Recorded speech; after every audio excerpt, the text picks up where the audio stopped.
आज देखिए वल्य समाकारिता क्या होती है। मान लीजिए हमारे पास दो वल्य हैं, एक वल्य आर है और एक आर डैश है। तो एक प्रांत मान लो और एक सह प्रांत मान लो। तो एक प्रतिचित्रण है, हमारे पास मैपिंग है एफ, जो आर से आर डैश पर मैपिंग है। तो इस मैपिंग को हम क्या कहेंगे, समाकारिता। यदि ये दो नियमों का पालन कर ले कि अगर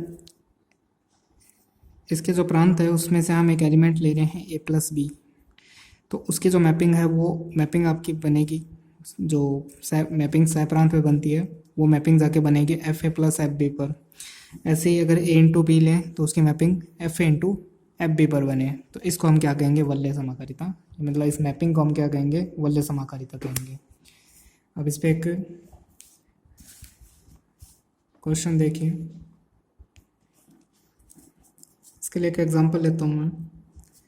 एग्जांपल कुछ इस टाइप से है कि एफ तो जो मैपिंग है वो प्रांत आर है और सह प्रांत आर डैश है। ये प्रांत और सह प्रांत होने के साथ ही क्या है, रिंग भी है। ठीक है, रिंग की कंडीशंस को भी सेटिस्फाई करती है दोनों। अब इनकी जो मैपिंग है वो इस प्रकार डिफाइन है कि इसका कोई एलिमेंट ए हो तो उसकी मैपिंग इसके अंदर जाकर एक मैट्रिक्स का रूप ले लेगी, A0 0 0। अब देखिए हमें क्या चेक करना है कि दोनों कंडीशन सेटिस्फाई हो रही है क्या। तो पहले हम ये वाली कंडीशन चेक कर लेते हैं। हम ये कंडीशन लेके चलते हैं A प्लस बी। तो देखिए ये जो मैपिंग F है उसका काम क्या है कि A है उसको पहले स्थान पे रख देगी, तो यहाँ पर A प्लस बी है तो उसको पहले स्थान पे रख देगी और बाकी तीनों स्थानों पे 0। यानी इस फंक्शन का क्या काम है कि जो प्रांत का एलिमेंट ए है उसे सह प्रांत में किस में कन्वर्ट कर देगी, मैट्रिक्स में। और जो एलिमेंट है उसको पहले स्थान पर A11 के स्थान पर रख देगी और बाकी जो तीन स्थान है उनको 0 में कन्वर्ट कर देगी। तो यही बात यहाँ पे अप्लाई करो, A11 की जगह तो ये एलिमेंट आ जाएगा और बाकी तीन स्थानों पर 0 आ जाएगा। अब मैट्रिक्स का एक प्रॉपर्टी होती है कि दो मैट्रिक्स को अपन ऐड कर सकते हैं।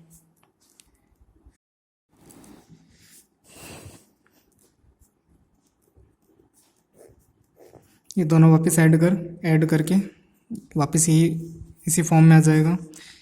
अब देखिए मैट्रिक्स को हम क्या लिख सकते हैं, एफ ए लिख सकते हैं। अगर यहाँ ए हो तो हम इसको क्या लिख सकते हैं, एफ ए।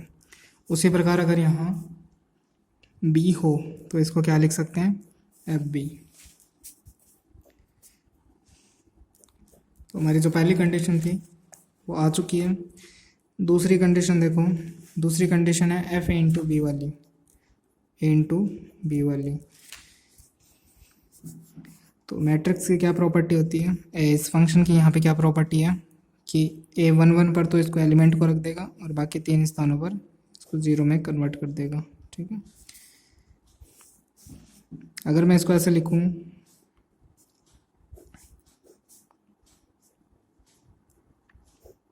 तो इसका मल्टीप्लाई जब इससे होगा तो फाइनली जो रिजल्ट बनेगा वो ये बनेगा। तो इसको हम ऐसा लिख सकते हैं और इसको वापस हम कैसे लिख सकते हैं, F A into F B.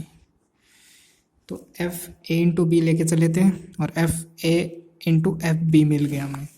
तो ये वाली प्रॉपर्टीज भी सेटिस्फाई हो रही है। तो दोनों प्रॉपर्टी सेटिस्फाई होने पर हम क्या कह सकते हैं, जो हमारा फलन एफ है, ठीक है, तो ये फलन एफ क्या है, वल्य समाकारिता है।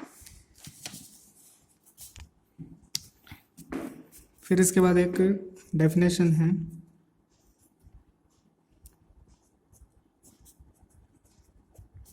रिंग समाकारिता या फिर वल्य समाकारिता।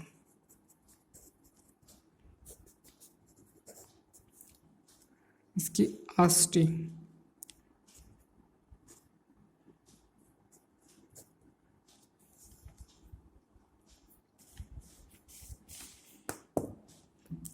ये देखो क्या होती है, यहाँ जो इसकी अष्टी है ये एक सेट होती है। इस सेट को अपन के से डिनोट करते हैं। ठीक है, ये एक सेट होती है जनरली। इस सेट के अंदर जो हमारा प्रांत है, प्रांत कौन सा है, आर। इस आर के कुछ एलिमेंट होंगे, लेकिन आर के सभी एलिमेंट इसके अंदर नहीं होंगे। आर के कुछ ही एलिमेंट होंगे और वो कौन से एलिमेंट होंगे जो इसके अंदर शामिल हो रहे हैं, वो एलिमेंट जिन पर एफ यानी मैपिंग लगाने पर वो 0 डैश पे चले जाए, यानी वही एलिमेंट इसके अंदर शामिल होंगे जिनकी मैपिंग सह प्रांत के 0 डैश पे चली जाए। अब ये 0 डैश क्या है, जो 0 डैश है वो जो आर डैश था हमारा दूसरा यानी सह प्रांत, उसका तत्समक है।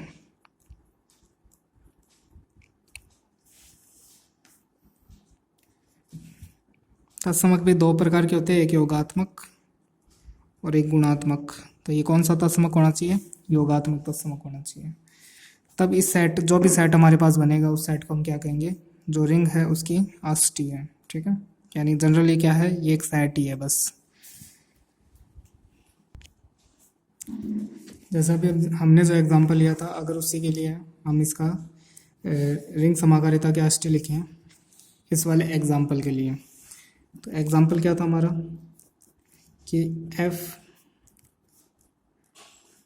जो है वो r से r डैश पे डिफाइन है, और किस प्रकार डिफाइन है कि इसका कोई एलिमेंट a है, उसकी मैपिंग इस प्रकार बनेगी 0 0 a 0 0 0, ठीक है। अब देखो जो कर्नल है, अगर मैं से लिखूं कि इस वाले r के वही एलिमेंट आएंगे जिनकी मैपिंग कहाँ जाती हो, 0 डैश पे जाती हो।